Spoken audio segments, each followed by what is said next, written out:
হে বর্ষ, সকালে উঠিয়া তুমি তোমার অস্ত্রখানা ধরো, আর ধরিয়া 2 GB ডেটা তুরন্ত শেষ করিও।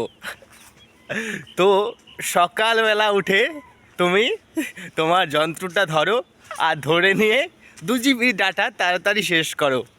কারণ সময়ের যে মূল্য, সে মূল্যটা তো কেউ দিতে পারে না। তো তার জন্য মোবাইল ফোনের মধ্যে এখন সময়ের মূল্যটা দিচ্ছে সবাই। তো তার জন্য বলছে, আয়ুষ্যক্ষণ একপি ন লভ্যতে স্বর্ণ কোটিভি।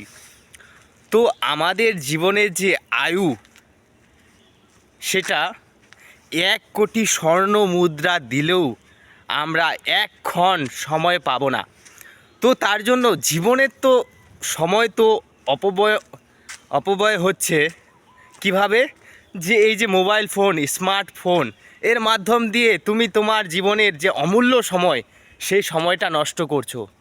করে নিয়ে কি হচ্ছে, যে এই সময়ে নষ্ট করার ফলে তোমাদের জীবনের যে ঊর্জা শক্তি জাগরিত করতে হবে, সেই জিনিসটা ভুলে যাচ্ছ।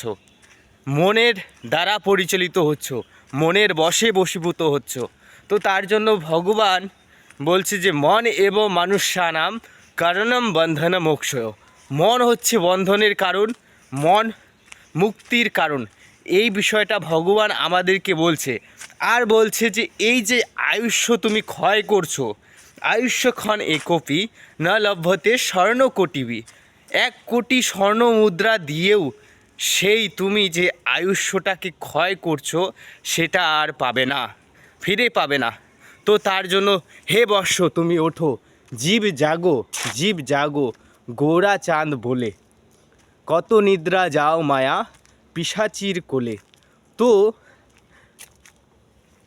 জাগো, তোমরা জাগো, জেগে নিয়ে কি করবে, যে মায়া পিশাচির কোলে না গিয়ে, মোবাইল রূপী যে মায়া পিশাচী এখন এসেছে, তার কোলে না গিয়ে গৌরাচাঁদের আরাধনা করতে বলছে। ভগবান গৌরাঙ্গ মহাপ্রভুর আরাধনা, ভগবান শ্রীকৃষ্ণের আরাধনা করতে বলছে। এবং এখন হোয়াটসঅ্যাপ, ফেসবুকের যুগে শুধুমাত্র সময়ের অপচয় বেশি হচ্ছে। সেখানে ভালো জিনিসও আছে, খারাপ জিনিসও আছে।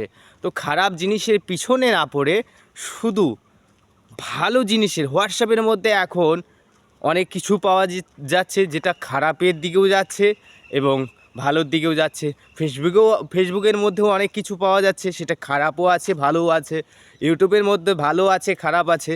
তো সেগুলার পিছনে না ঘুরে সেটাতে জ্ঞান আরোহণ করার চেষ্টা করো। হরে কৃষ্ণা।